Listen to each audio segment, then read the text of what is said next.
الحمدللہ رب العالمین والصلاة والسلام علی رسول الکریم وعلی آلہ واصحابہ اجمعین، اما بعد، فاعوذ باللہ من الشیطان الرجیم، بسم اللہ الرحمن الرحیم۔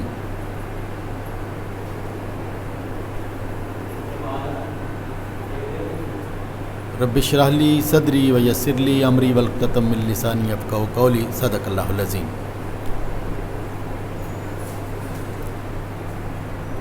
حضرات محترم، محرم الحرام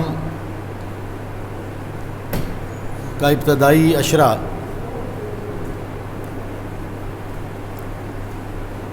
جہاں پر ہر سال کا آغاز اور بظاہر خوشی کا سامان ہونا چاہیے کہ اس میں قمری سال کا ہجری کا آغاز ہوتا ہے، لیکن دوسری طرف یہ مہینہ ایک غم کی یاد تازہ کرتا ہے۔ پوری امت اس سوگ میں اور غم میں ڈوب جاتی ہے۔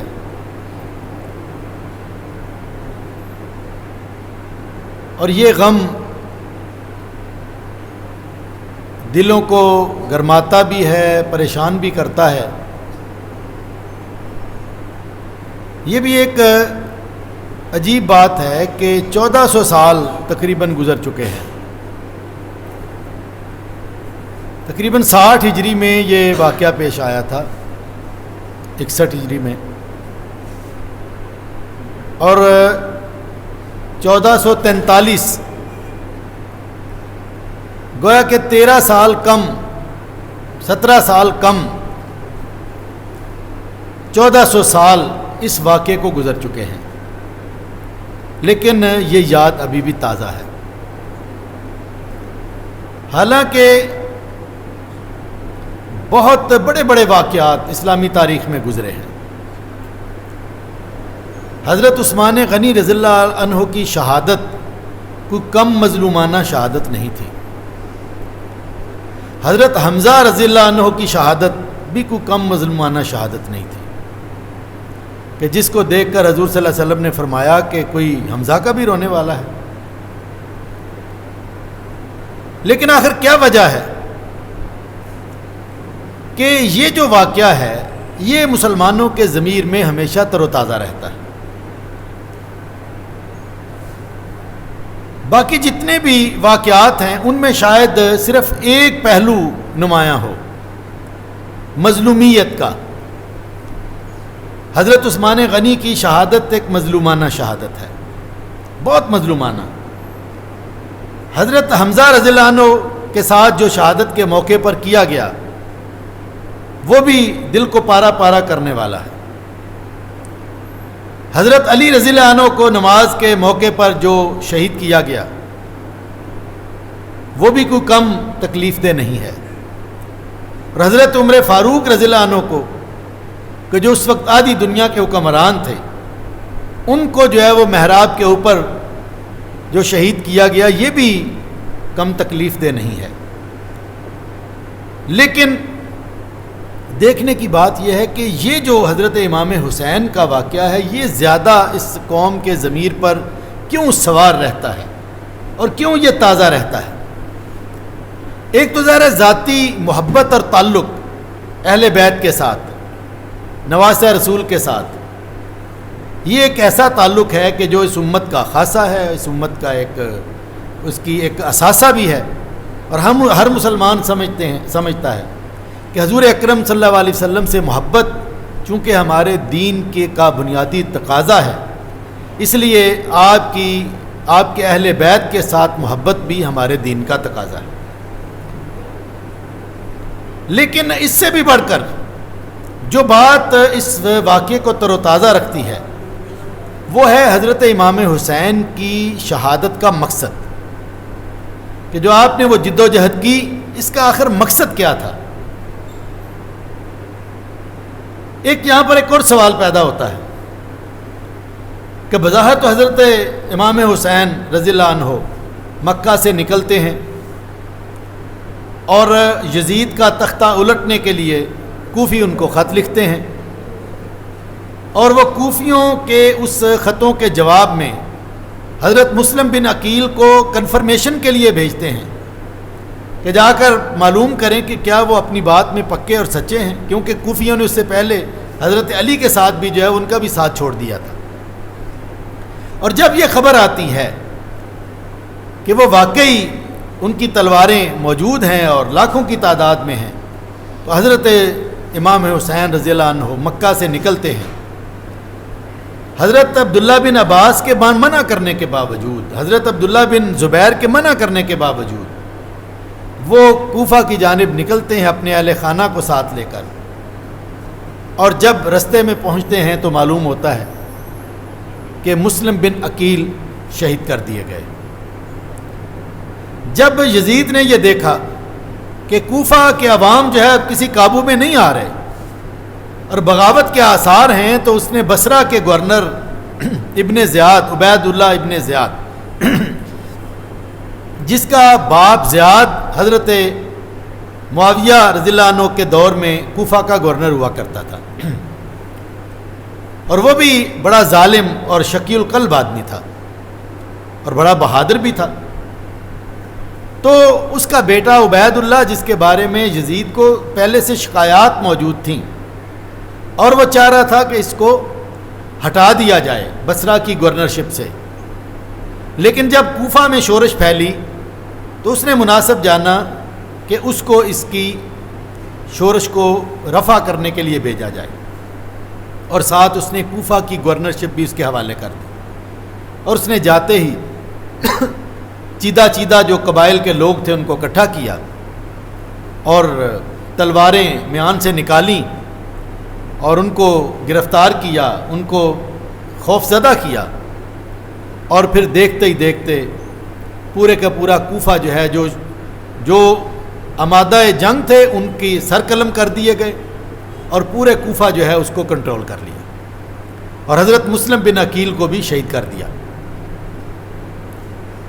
تو یہ واقعہ سن کر حضرت امام حسین نے سمجھا کہ اب کوفہ والے جو ہیں وہ میرے ساتھ نہیں ہیں، تو اب میرا چند لوگوں کا جا کر کوفہ میں کوئی فائدہ نہیں ہے، اصل مقصد پورا نہیں ہوگا۔ لیکن مسلم بن عقیل کے جو رشتہ دار تھے ان کا یہ اصرار تھا کہ نہیں، ہم وہاں پر اب جائیں گے، تو ان کے اصرار پر وہ آگے بڑھے، حتیٰ کہ ہر چند ہزار کا لشکر لے کر وہ آپ کے پاس پہنچا،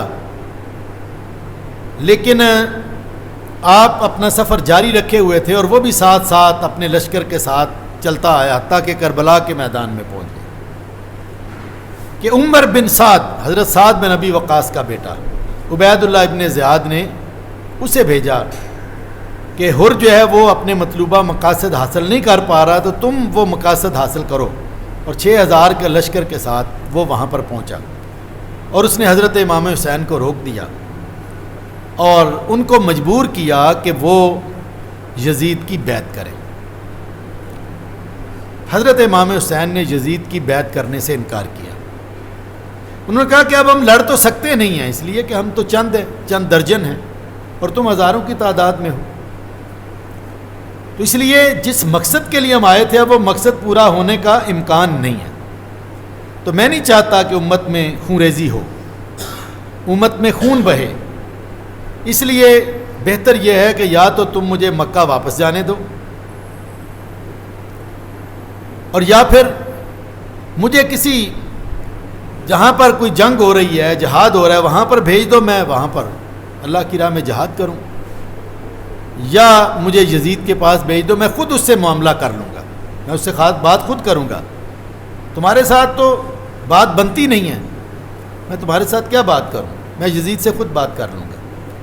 تو 3 آپشن سامنے رکھے، مکہ کی واپسی کا، اور کسی جہاد کے میدان کا، اور دمشق میں یزید کے پاس جانے کا، لیکن انہوں نے تینوں شرائط ماننے سے انکار کیا اور کہا کہ آپ یہیں پر یزید کی بیعت کریں گے تو پھر ہم آپ کو یہاں سے ہلنے کی اجازت دیں گے۔ اب ذرا کہ وہ مقصد اتنا عظیم تر تھا. وہ مقصد کیا تھا کہ یزید کو تو ہٹانے کے لیے نکلے تھے. اگر طاقت اور زور ٹوٹ گیا تھا تو کیا یزید کی بیعت اب جائز ہو گئی تھی؟ دیکھیں یہ بڑی بنیادی بات ہے.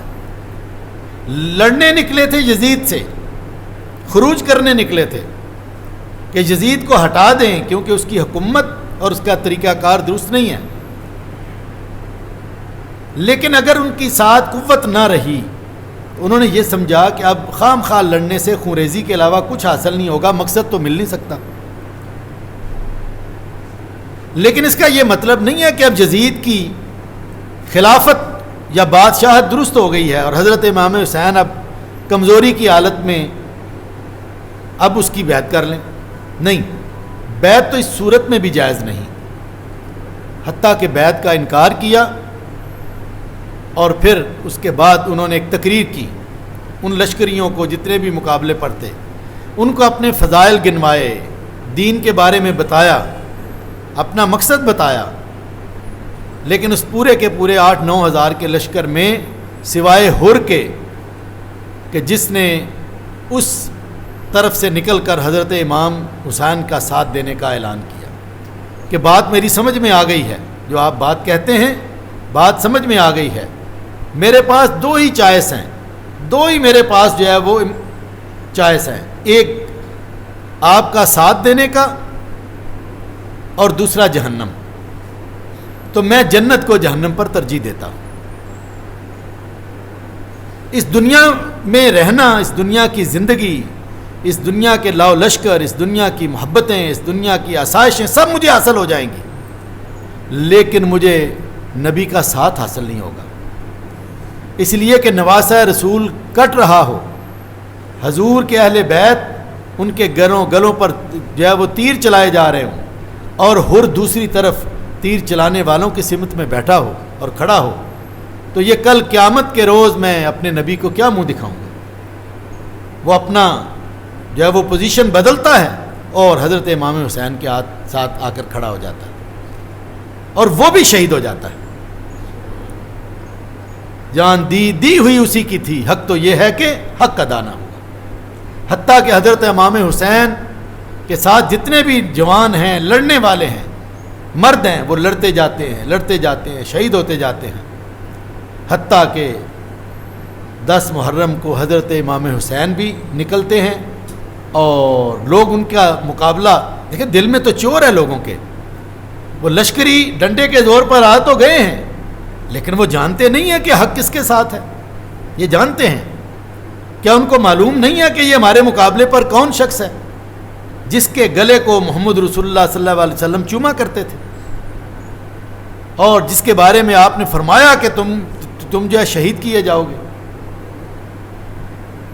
تو یہ اور جو جنت کے نوجوانوں کے سردار ہیں، یہ ساری حدیثیں کسی سے مخفی تو نہیں تھیں اور حضرت امام حسین نے یہ سب باتیں بتائی تھیں اپنی تقریر میں، تو سب لوگوں کو معلوم تھا.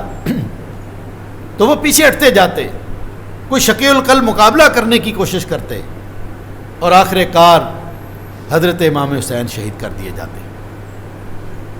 اور یوں وہ اس تاریخ کا ایک بہت بڑا واقعہ کہ جو آج بھی اس قوم کے ضمیر کے اوپر بوجھ ہے وہ رونما ہوتا ہے. اب ایک سوال یہ پیدا ہوتا ہے کہ کیا حضرت امام حسین بادشاہت حاصل کرنے کے لیے نکلے تھے جہاں باقی بھی لوگ ایسے ہی کرتے ہیں؟ اس لیے لڑنے کے لیے نکلے تھے کہ یزید کی جگہ پر خود حکمران بن جائیں؟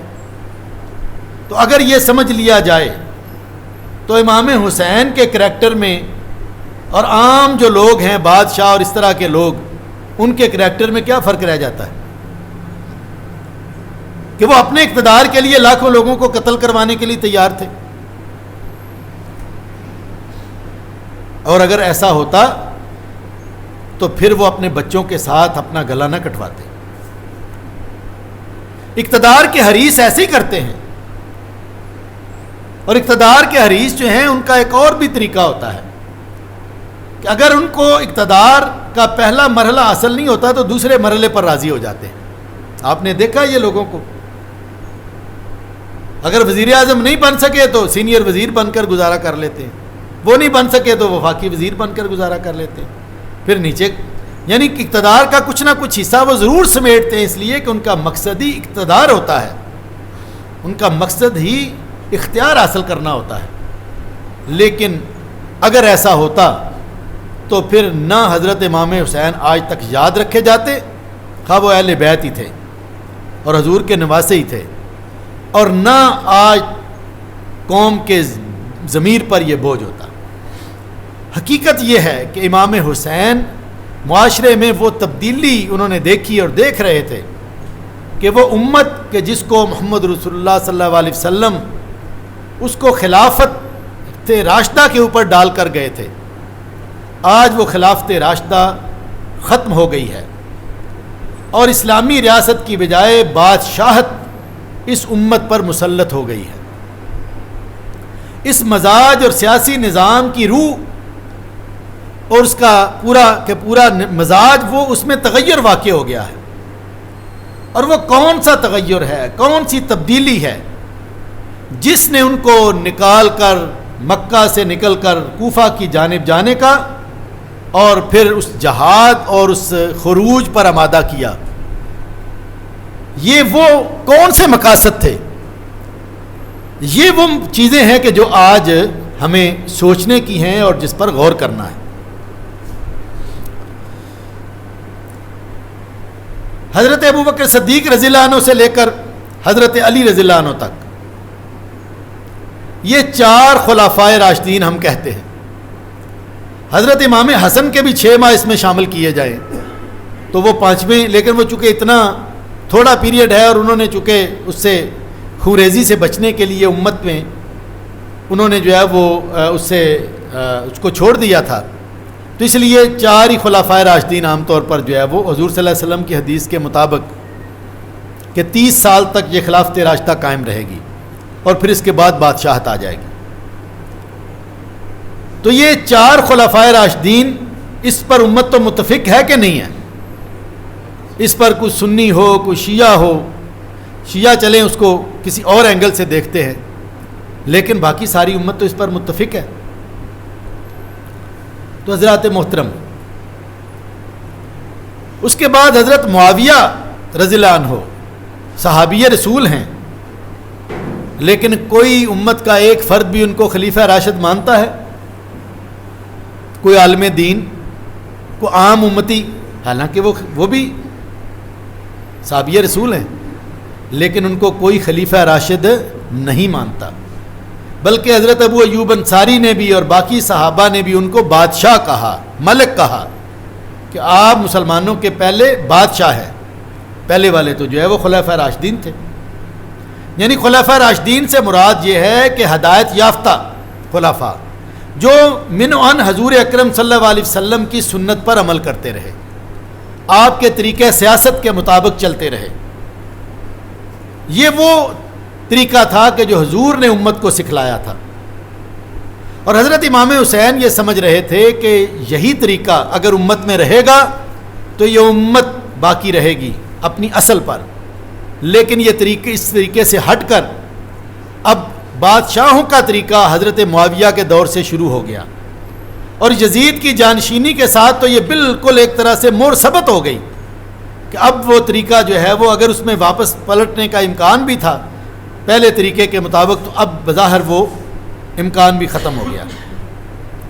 تو خلفائے راشدین کے دور میں اور اس کے بعد حضرت معاویہ اور اس کے بعد یزید کے دور میں آخر وہ کیا فرق محسوس ہوا کہ جس کے لیے حضرت امام حسین جنگ کے لیے تیار ہوئے؟ پہلی بات، اسلام میں کا بنیادی اصول ہے کہ حاکمیت اعلیٰ کس کی ہے؟ اللہ تعالیٰ کی. عوام اس ملک کے مالک نہیں ہیں، فیصلے کا حتمی اختیار عوام کو نہیں ہے، اقتدار اعلیٰ عوام کے پاس نہیں ہے، نہ ہی بادشاہ کے پاس ہے، بلکہ یہ اقتدار اعلیٰ اس اللہ تعالیٰ کے ہاتھ میں ہے جو مالک حقیقی ہے. ملک خدا کا ہے، باشندے بھی خدا کے ہیں، اور حکمران یہ اللہ کے نائب کی حیثیت سے عوام کے اوپر حکمرانی کریں گے۔ اللہ کے نائب، خلیفہ کسے کہتے ہیں؟ نائب کو۔ اور اگر یہ نائب ہیں تو عوام غلام نہیں ہیں ان کے، جو رعایا ہے وہ اللہ کے غلام تو ہیں، اللہ کے نبی کے غلام تو ہیں، لیکن حکمرانوں کے غلام نہیں ہیں، کیونکہ اصل حکمران ہے اللہ، تو عوام اللہ کے غلام ہیں۔ لیکن عوام میں سے اگر کچھ لوگوں کو اقتدار ملتا ہے تو وہ اللہ کے نائب کی حیثیت سے وہ اس نظام کو چلائیں گے، اور اللہ اس کا نبی جو حکم دے گا اس کے مطابق چلیں گے، جہاں سے روکے گا اس سے رک جائیں گے۔ وہ دائرہ کار جو ان کے گرد کھینچا گیا اس سے باہر نہیں نکلیں گے، اور اگر کبھی وہ دائرہ اختیار اور دائرہ کار کے باہر نکلیں گے تو گویا کہ وہ اللہ اس کے رسول کے حکم سے باہر نکل گئے، اب وہ خلیفہ کہلائے جانے کے مستحق نہیں ہیں۔ برائے نام کو خلیفہ کہتا رہے تو کہتا رہے، خلیفہ تو مسلمانوں میں جو ہے وہ یہ ترک عبد الحمید اور عبد المجید ان تک 1924 تک جو ہے وہ خلفاء رہے ہیں، لیکن یہ حقیقی خلفاء تو نہیں نہ رہے، یہ تو بادشاہ تھے، لیکن خلافت کا نام استعمال ہوتا تھا اور کچھ خوبیاں یقیناً موجود بھی ہوتی ہوں گی۔ تو پہلی بات کہ حاکمیت اعلیٰ، پہلے انسان کی جان لینے کے لیے خلیفہ کو دیکھنا پڑتا تھا کہ اللہ اس کا نبی کیا حکم دیتے ہیں، لیکن اب وہ اپنی مرضی سے کسی انسان کی جان لے لیتا تھا۔ حضرت معاویہ کے دور میں متعدد ایسے لوگوں کی شہادتوں کی خبر ہمیں ملتی ہے۔ ایک صحابی رسول حضرت حجر بن عدی، ان کو جو ہے وہ زیاد نے قتل کروایا، شہید کروایا، اور حضرت معاویہ نے اس کا کوئی بدلہ نہیں لیا، نہ گورنر کو سزا دی، گویا کہ بادشاہت نافذ ہو چکی تھی، خلافت باقی نہیں رہی تھی۔ لیکن حضرت معاویہ رضی اللہ عنہ کے دور میں پھر بھی خلافت کی کچھ نہ کچھ خوبیاں موجود تھیں، کچھ خیر کے پہلو غالب تھے، اس وجہ سے بحثیت مجموعی مسلمان جو ہے وہ اس کے ساتھ جو ہے وہ نباہ کرتے رہے۔ لیکن جب یزید کو خلیفہ بنایا گیا تو پھر ظاہر ہے کہ وہ بند ٹوٹ گیا۔ تو پہلی بات، حاکمیت اعلیٰ کس کے ہاتھ میں ہے؟ اللہ کے، اور یہ خلافت راشدہ کا بنیادی اصول ہے، اسلامی سیاست کا بنیادی اصول ہے۔ دوسرا، تقوی۔ اسلامی ریاست کی روح تقوی اور خدا ترسی کی بنیاد پر وجود میں آتی ہے۔ خلیفہ کے نیچے جتنے بھی جو ہے وہ امراء ہیں، جتنے بھی حکام ہیں، وہ سب وہ اسی تقوی کی روح سے سرشار ہوتے ہیں۔ اور ان خلفاء کے دور میں ہمیں ایک نہیں، دو نہیں، درجنوں ایسے واقعات ملتے ہیں کہ گورنر جو تھے مختلف صوبوں کے اور مختلف ضلعوں کے جو عمال تھے وہ اسی تقوی کی روح سے سرشار ہوتے تھے، اور ہر وقت اللہ کے خوف میں مبتلا رہتے تھے کہ کہیں ہمارے کسی عمل سے ہمارا رب ہم سے ناراض نہ ہو جائے۔ اس وجہ سے نہ وہ کیسر و کسرا کے ڈھنگ اختیار کرتے تھے، نہ وہ بڑے بڑے محلات اس میں رہتے تھے، حتیٰ کہ جب حضرت سعد بن ابی وقاص عشرہ مبشرہ، انہوں نے جب گورنر کوفہ تھے اور انہوں نے گھر کے باہر ایک ڈیوڑی بنا لی، ڈیوڑی، اور حضرت عمر فاروق کا حکم تھا کہ کوئی گورنر ویٹنگ روم نہیں بنائے گا، آنے والا سیدھا اندر آئے گا اس کے دفتر میں اور آ کر اس سے سوال کرے گا، تو انہوں نے کہیں دھوپ سے بچنے کے لیے ڈیوڑی بنا لی۔ خبر ملی، حضرت عمر فاروق نے حضرت مسلمہ کو بھیجا، جا کر کہا کہ پہلے تو مجھے امید نہیں ہے کہ اس نے اس طرح کا ویٹنگ روم بنایا ہو، لیکن اگر ہو تو اس کو آگ لگا دینا۔ مسلمہ پہنچے کوفہ، گورنر بھی کون؟ حضور صلی اللہ علیہ وسلم کے ماموں، اسلام کی تاریخ میں سب سے پہلا تیر ان کے کمان سے نکلا، فاتح ایران حضرت ابی وقاص، سعد بن ابی وقاص، وہ اندر اپنے دفتر میں موجود ہیں، اور مسلمہ نے دیکھا ڈیوڑی بنی ہوئی ہے، چھپر پڑا ہوا ہے، اس کو آگ لگا دی۔ اور گورنر بھاگا بھاگا باہر آیا کہ آگ ہمارے گھر کو کس نے لگا دی دفتر میں. دیکھا تو مسلمہ کھڑے ہیں. پوچھا کیا ہوا؟ کہا کہ امیر المومنین نے حکم دیا کہ ویٹنگ روم نہیں بنایا جائے گا, جو آئے گا سیدھا تمہارے پاس آئے گا, تم نے یہ کیا کیا ہے؟ یہ تھی تقویٰ. انہوں نے بھی کوئی ویٹنگ روم نہیں بنایا تھا, انہوں نے بھی محض چھاؤں کے لیے, لوگوں کی چھاؤں کے لیے کہ لوگ ذرا دھوپ سے بچیں, لیکن پھر بھی حضرت عمر کا حکم تھا کہ یہاں ٹھہرے تو ٹھہرے ہی کیوں, سیدھے تمہارے پاس کیوں نہ آئیں. یہ تھی روح اور یہ تھا مزاج گورنروں کا بھی اور خلیفہ کا بھی.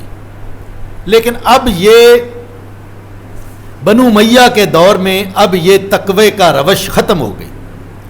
اب ابن زیاد اور زیاد جیسے حکمران تھے کہ جو اختلاف کرنے والوں کو کچھ بھی کہہ دیتے تھے اور اپنی مرضی کے حکم چلاتے تھے. خدا کا خوف باقی نہیں رہا تھا. اور تیسری چیز وہ تھی مشاورت. خلفائے راشدین کے دور میں مشاورت سیاست کا بنیادی نقطہ تھی. اللہ تعالیٰ نے قرآن عظیم الشان میں سورہ شورا اتاری ہے, نبی کو حکم دیا ہے کہ مشاورت کرو, جو جس پر وہی اترتی ہے. میں اور آپ کون ہوتے ہیں؟ کیا ہم عقل کل ہیں؟ کوئی بڑا حکمران ہو کہ جی میں جو کہتا ہوں وہ امت کے لیے اور قوم کے لیے ٹھیک ہے؟ نہیں, اللہ کے نبی کو مشاورت کا حکم ہے, تو میں اور آپ کیا ہے؟ مشاورت کا حکم تھا, مشورے کا حکم تھا. کوئی فیصلہ مشورے کے بغیر نہ کیا جائے. اور مشاورت کن لوگوں سے کی جائے؟ جو علم میں سب سے بڑے ہوں, جو تقوی میں سب سے بڑے ہوں, جو اصابت رائے میں فیصلہ کرنے میں سب سے بڑے ہوں, اور جن پر تمام عوام کا اعتماد ہو. یہ بھی ذہن میں رکھ لیں, جن پر سب کا اعتماد ہو. جب حضرت ابو بکر اور حضرت عمر فاروق کے دور میں جو خلافت کے جو ہے وہ مشاورت ہوتی تھی, اس میں کون لوگ تھے؟ اس میں حضرت عثمان غنی, حضرت علی المرتضیٰ, حضرت طلحہ, حضرت زبیر, جن کو حضور صلی اللہ علیہ وسلم نے جنت کی بشارت دی تھی. تو ساری امت کا ان پر اتفاق تھا. اس لیے لوگوں سے پوچھنے کی بات ہی کوئی نہیں تھی کہ بھئی اس کو ہونا چاہیے یا نہیں ہونا چاہیے, کیونکہ ان کی سلیکشن کس نے کی تھی؟ اللہ کے نبی نے خود کی تھی. خلفائے راشدین کے دور میں اس سے ہٹ کر بھی جتنے لوگ وہ مقرر کرتے رہے ان پر پوری قوم کا اعتماد تھا. لیکن اب بنو امیہ کے دور میں کیا ہوا؟ اب جی حضوریہ قسم کے رشتہ دار, جو ایسے لوگ جو بڑے ظالم و جابر ہونے کے باوجود بڑے با اثر ہیں, ان کو اب مشاورت کے لیے رکھا گیا. اب ایسے لوگ مشورہ کیا دیں گے؟ ایسے لوگ ہوں گے تو مشورہ وہی دیں گے کہ جو خلیفہ چاہ رہا ہے, حکمران چاہ رہا ہے. ایسے ہی ہوتا ہے نا آج کل حکومتوں میں, جو وزیر اور ادھر ادھر وہ موڈ دیکھتے ہیں حکمران کا کہ صاحب کا موڈ جو ہے وہ بگڑا ہوا ہے, تو کہ جی آپ جو بھی کہتے ہیں سچ صحیح ہے جی, آپ جیسا تو ہے ہی کوئی نہیں, ہاں میں ہاں ملانا. تو اس طرح کے لوگ جو ہے وہ اب مشاورت کے اندر آ گئے تھے, جن پر اگر وہ عوام کے اندر جائیں تو عوام ان کو اینٹیں ماریں, عوام ان کو برا بھلا کہیں, لیکن اب وہ معتبر بن کر وہاں شورا کے اندر بیٹھے ہوئے تھے. بالکل آج کی طرح کہ جن کو ہم نے شورا کے اندر بھیجتے ہیں, ہم ان کو پیچھے گالیاں بھی تو دے رہے ہوتے ہیں کہ نہیں؟ یعنی ان کو ہم گالیاں دے رہے ہوتے ہیں, برا بھلا کہہ رہے ہوتے ہیں, یہ کیسے لوگ ہیں, کرپٹ ہیں, فلاں ہیں فلاں ہیں. تو اس طرح کے لوگ جو ہے وہ وہاں پر مشاورت کے اندر تھے, قابل نفرت لوگ تھے. ظاہر یہ بھی وہ بنیادی تبدیلی ہو گئی تھی خلافت راشدہ سے اب بنو امیہ کے دور تک. اور حضرت امام حسین نے اس کو بھی جو ہے وہ سمجھا کہ یہ بھی بہت خطرناک چلن ہے اور اس میں بھی تبدیلی ہونی چاہیے. اظہار رائے پر پابندی ہو گئی تھی. پہلے 2 چادروں کا حساب بھی پوچھا جا سکتا تھا, اب زیاد جو ہے اس کو ایک صحابی رسول نے کہ اس نے نماز بہت تاخیر سے کر دی, نماز قضا ہونے کے قریب پہنچ گئی اور اس نے جماعت ابھی نہیں کروائی اور گفتگو کر رہا ہے, تو اس نے کنکریاں پڑی تھی وہ ماری اس کو توجہ دلانے کے لیے, اور اس نے ان کو قتل کروا دیا. یہ اظہار رائے کی کیفیت تھی. جب تنقید کوئی کرتا تھا تو اس کو سزا ملتی تھی. پہلے یہ تھا کہ تنقید کی حوصلہ افزائی ہوتی تھی. پہلے جواب دہی خلیفہ عوام کے سامنے بھی جواب دے تھا اور اللہ کے سامنے بھی، اور اب اللہ کے سامنے تو تھے ہی نہیں، عوام کے سامنے بھی کوئی نہیں رہے تھے، اپنی مرضی کرتے تھے، اور عوام خلیفہ تک لوگ نمائندوں کے ذریعے سے پہنچتے تھے، براہ راست نہیں بات کر سکتے تھے۔ پہلے بیت المال جو ہے وہ امانت تھا، ایک اونٹ بھی غائب ہو جاتا تو خلیفہ جو ہے وہ بھاگتے کہ کہیں یہ اونٹ کل کو قیامت کے روز مجھ سے اس کے ذریعے حساب نہ مانگا جائے۔ لیکن اب ہزاروں اشرفیاں اور ہزاروں درم وہ لوگوں کی حمایت خریدنے کے لیے ان پر صرف کر دیے جاتے، 10,000 درم فلاں کو خوش ہو کر دے دیے اور فلاں کو خوش ہو کر دے دیے۔ اور پہلے جو ہے وہ انتخاب تھا، حضرت ابوبکر صدیق کو مدینہ والوں نے چنا، حضرت عمر رضی اللہ عنہ کے لیے سارے مدینہ سے مشورہ ہوا، حضرت عثمان غنی کے لیے شورا جو ہے وہ بیٹھی اور شورا نے فیصلہ کیا، اور جب عبد الرحمن ابن عوف کو اختیار دیا تو انہوں نے پورے مدینہ والوں سے مشورہ کر کے ان کو اناؤنس کیا۔ حضرت علی رضی اللہ عنہ جب عثمان رضی اللہ عنہ کی شہادت ہوئی تو اس وقت سارا مدینہ اکٹھا ہو کر ان کو مسجد نبوی میں لے گیا اور پھر انہوں نے جو ہے وہ خلافت سنبھالی۔ لیکن اس کے بعد اب جبرن خلیفہ بنتے تھے، موروثی نہیں تھے۔ حضرت علی سے پوچھا گیا کہ آپ کے بعد آپ کے بیٹے حسن کو خلیفہ بنا دیں؟ انہوں نے کہا کہ میں تمہیں نہ اس سے منع کرتا ہوں اور نہ اس کا حکم دیتا ہوں، یہ اختیار آپ کا ہے، یہ آپ کا اختیار ہے، عوام کا اختیار ہے۔ لیکن اب یزید کو بیٹا ہونے کی حیثیت سے نہ صرف خلیفہ بنایا گیا بلکہ تلوار کے زور پر لوگوں سے بیعت لی گئی، تلوار کے زور پر۔ تو ظاہر ہے یہ وہ بنیادی اور جوہری تبدیلی تھی کہ جس نے اسلامی ریاست کی چولیں ہلا دیں، اور یہ وہ بنیادیں تھیں کہ جہاں مساوات باقی نہ رہی تھی، چھوٹے بڑے کا فرق واقع ہو گیا تھا، قانون عوام کے لیے اور تھا اور حکمرانوں کے لیے اور تھا۔ تو یہ سب واقعات اور سب بنیادیں حضرت امام حسین نے جب ان کو دیکھا تو انہوں نے سمجھا کہ اگر اب یزید کی اس خلافت پر ہم راضی ہو گئے تو یہ مسلمانوں میں یہ ملوکیت اور بادشاہت قیامت تک ختم نہیں ہوگی۔ اس لیے وہ میدان میں آئے اور اس دینی تقاضا سمجھ کر انہوں نے اس کی تبدیلی کی کوشش کی، اس میں کامیاب نہیں ہوئے، لیکن قیامت تک کے لیے مسلمانوں کو یہ بتا گئے اور یہ دکھا گئے اور یہ حجت قائم کر گئے کہ مسلمانوں اگر تمہارے اندر کوئی دین سے ہٹ کر اسلامی ریاست وجود میں آتی ہے اور کوئی ایسا فرد یزید جیسا جو کریکٹر کے اعتبار سے بھی کمتر ہے تو تمہارا فرض ہے کہ اس کے تبدیلی کی کوشش کرو۔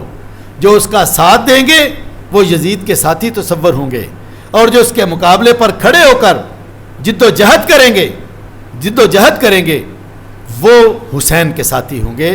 یہی ہے حسین کی شہادت کا پیغام۔ واہ خدا الحمدللہ رب العالمین۔